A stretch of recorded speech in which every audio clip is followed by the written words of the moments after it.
আর রয়ের যিনি এসছেন, প্রধান এসছেন, এটা নিয়ে প্রচুর স্পেকুলেশন দেখছি।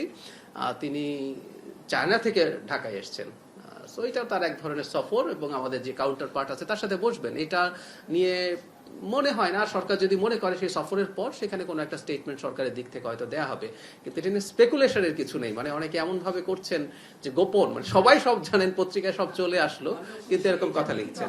একটা বিতর্ক হচ্ছে যে রাষ্ট্রের সার্বভৌমত্বের বিষয়ে রয়ের একটা বিতর্কিত ভূমিকা বাংলাদেশের বিষয়ে, তার হঠাৎ করে সফরটা কেন?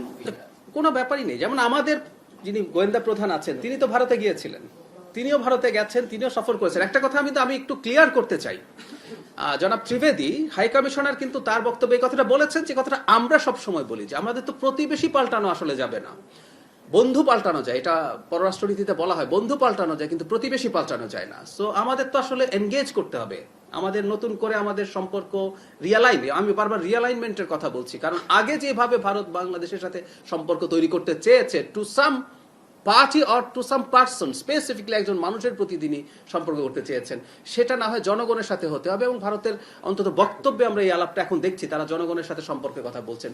সুতরাং সেটা ভারতের গোয়েন্দা সংস্থা, আমাদের গোয়েন্দা সংস্থা, তাদের যেসব কাউন্টার পার্ট যারা আছে তাদের মধ্যে এনগেজমেন্ট, তাদের মধ্যে কথাবার্তা, এগুলো তো হতে হবে। ব্যাপারটা হচ্ছে এই, ভারতের কোন সংস্থা, কোন প্রতিষ্ঠান আগে যেভাবে বাংলাদেশে কাজ করেছে, আমি হাসিনার আমলের কথা বলছি, যে ধরনের অ্যাটিটিউড করেছে, সেটা হতে পারবে না। আমরা আলাপ করছি সেটা একটা স্বাধীন, সার্বভৌম, আত্মমর্যাদাশীল জাতির সাথে যেভাবে আচরণ করতে হয়, কথা বলতে হয়। ভারতের নিরাপত্তা নিয়ে তাদের কোনো বক্তব্য থাকতে পারে, আমাদেরও থাকতে পারে, এগুলো নিয়ে আলাপ আলোচনা হবে। কিন্তু ওই যে বললাম, দুটো স্বাধীন সার্বভৌম দেশ আলাপ করছে, এভাবে এটা হতে হবে। সো ওইটুকু এনশিওর হলে আমাদের করতেই হবে।